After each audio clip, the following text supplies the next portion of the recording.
I can't get no satisfaction. You can sing along with me, but I try, 'cause I try and I try, or something like that, right? These guys, the Rolling Stones, can't get no satisfaction. Can you relate there at home? If you can, this message is for you. If not, you're already applying this message. So oftentimes people are looking for happiness and satisfaction from this life, but they're doing all the wrong things to get satisfaction.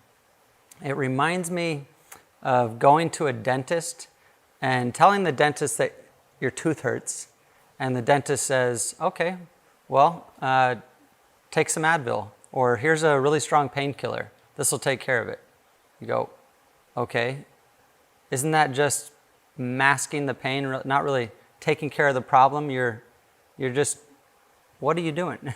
I need my tooth filled. I need you to drill in here, and I need you to, right? You want them to take care of the problem. So people can't get satisfaction oftentimes because they're pursuing satisfaction. You're like, I want to be happy, so I'm going to pursue happiness. Well, happiness and satisfaction are a byproduct of something else. Your tooth, the pain going away in your tooth, is a byproduct of something else. You can't just solve it by looking for anything you're desiring. You're just desiring for the pain to go away. So you go, give me something for the pain. Well, actually, it'd be better if we go to the source of the problem and figure out what's going on. And what's going on for each one of us is that we oftentimes are desiring the wrong things. God made us to desire Him, and when we fill ourselves with anything but Him, we're going to be left unsatisfied. We're going to be left disappointed. As the deer pants for water, so my soul longs for you. That's what the Bible tells us. As the deer pants for water, so my soul longs for you.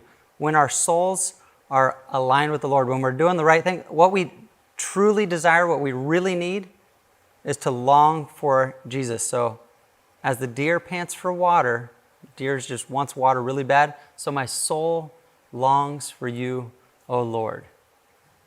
When your soul longs for Him, not for satisfaction, when your soul longs for Him, then you'll be satisfied. And today we're looking at verse 6. It says, blessed are those who hunger and thirst for righteousness. Not blessed are those who hunger and thirst for happiness. Blessed happiness is for those who hunger and thirst for righteousness. Now, I just looked down because I realized I left it in my office, but it's not that important. So if you have saltine crackers at home, if I've communicated with your group ahead of time, or if you have them in your house right now, grab a stack of about 10 saltine crackers. Have you guys ever done the saltine cracker challenge?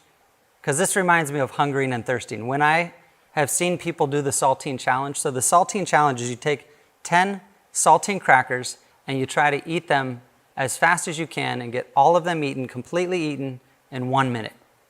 It might sound easy until you've seen it done or you've tried it yourself. And if you can do it, I would love to see the video. Please send it to me. But 10 saltine crackers in 1 minute. You know what happens at the end of 10 saltine crackers in 1 minute?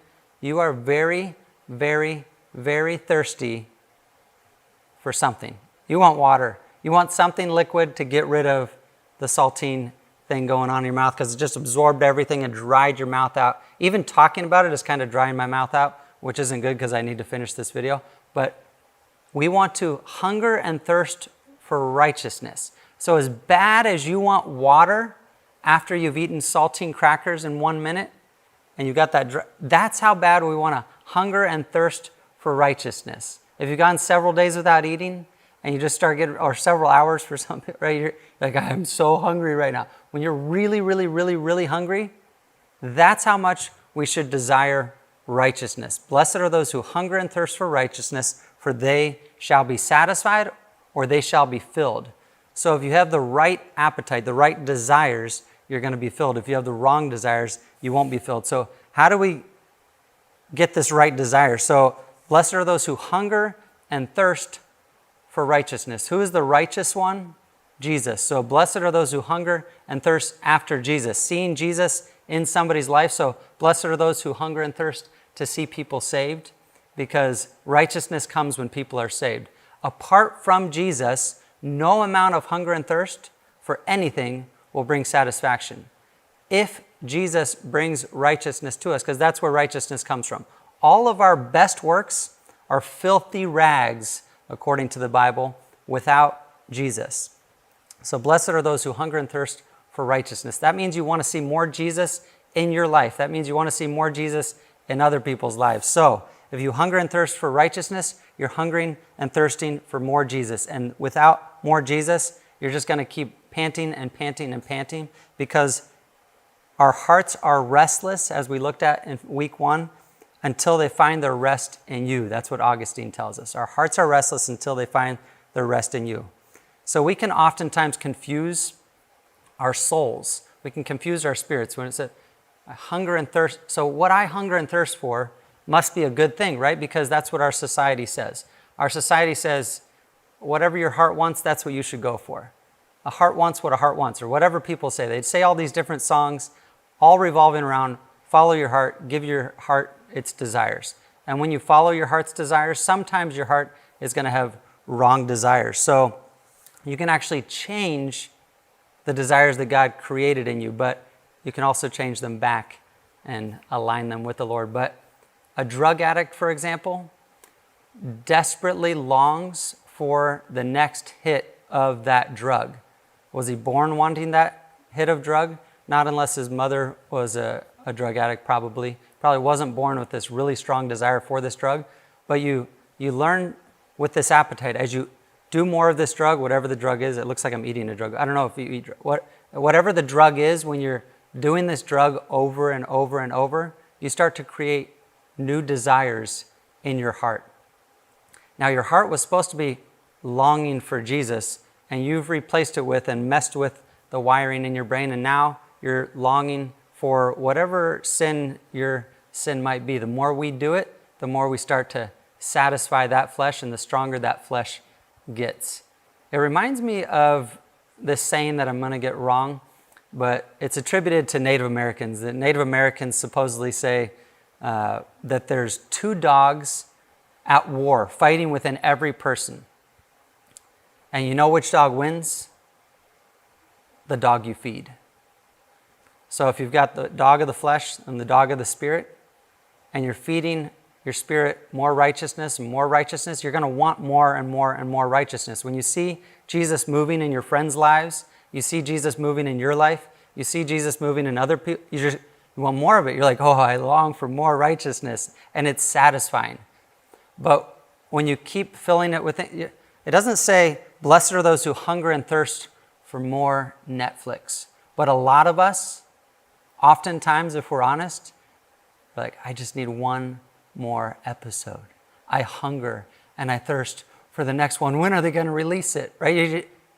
You've changed the desire. That's not a good desire. You've changed your appetite by feeding the wrong thing. You're feeding your flesh, and your flesh gets stronger and stronger. So the opposite of hungering and thirsting for righteousness is hungering and thirsting for evil deeds. So if you hunger and thirst for evil things, like you want to see unrighteousness, like we see in the world and on TV, and oftentimes wherever Jesus is not actively moving, then we'll be unsatisfied. So if you hunger and thirst for evil deeds, you will not be satisfied. So I can't get no satisfaction. Well, it's probably because you're not supposed to be satisfied with the things you're trying to get satisfied with. They're going to bring you no ultimate satisfaction. Maybe some short-term satisfaction, like the Advil might mask the problem. You might get a little bit of short-term satisfaction, but ultimately you need to go to the heart of the problem, and the heart of the problem is the heart of man. And without Jesus in our hearts, we've got a lot of problems. So that's why the Beatitudes don't start with this one. They start with, blessed are the poor in spirit. Because first you need to get right with Jesus. You need to be poor in spirit, get right with Jesus, and then these things come next as we're growing in our walk with the Lord. So it reminds me of my son, Micah. He used to really, I think I brought Micah up in every video so far, but he used to really like vegetable everything, until we introduced him to fruits. He's like, oh, veggies are so good. And then he tried fruit, and you're like, that's better. Veggies are good, fruits are better. So he was able to change his eating habits and change his desires. He didn't even know he desired this other thing.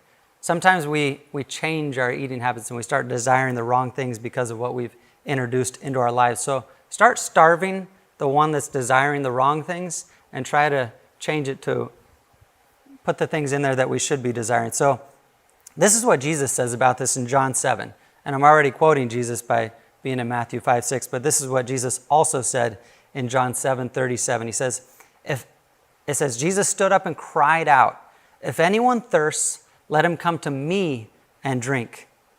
Whoever believes in me, as the scripture has said, out of his heart will flow rivers of living water." So if anyone thirsts, where should we go? To Jesus. So blessed are those who hunger and thirst for more Jesus, for you will be satisfied. They will be satisfied. Our next verse is Matthew 5:7. It says, "Blessed are the merciful, for they shall receive mercy."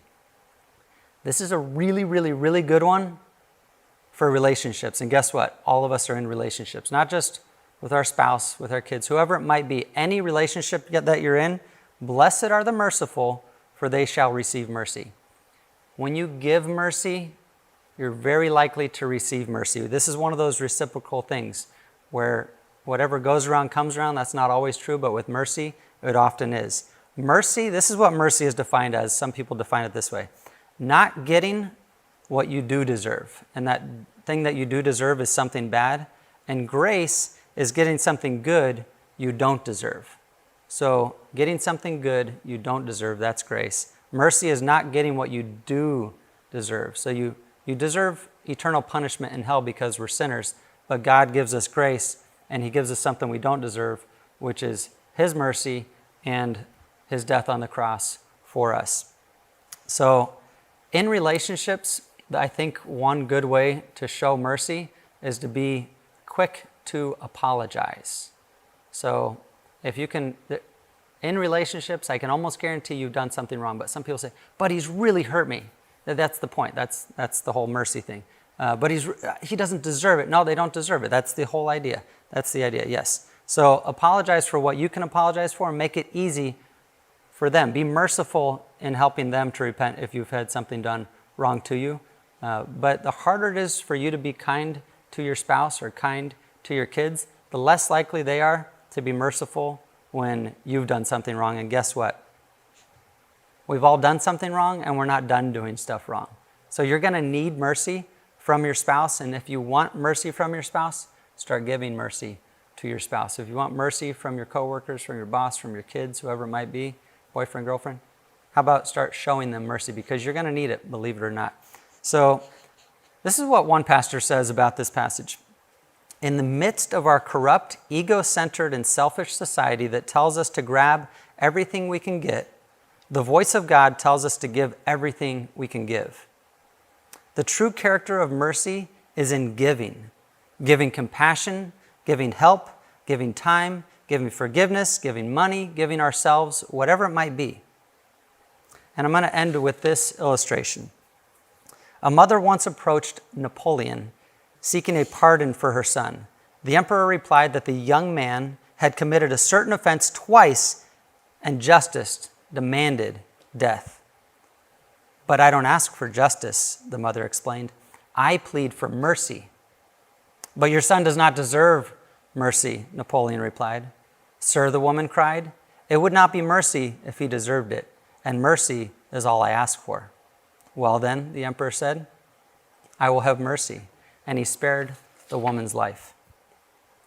Unless your righteousness surpasses that of the scribes and Pharisees, meaning the most righteous people they knew of in this time, unless your righteousness, your good deeds, exceeds that of the scribes and Pharisees, you will not enter the kingdom of heaven. You don't get the kingdom of heaven without Jesus' righteousness. So if you want to long for Jesus, you're longing for righteousness, that's how you'll be satisfied in this life. You can't get no satisfaction, Rolling Stones? I hope somebody shares Jesus with you, but you won't find satisfaction apart from Jesus. So you can try, and you can try, and you can try, but it's already been done. Jesus did it. Turn to him. All right, have a good week.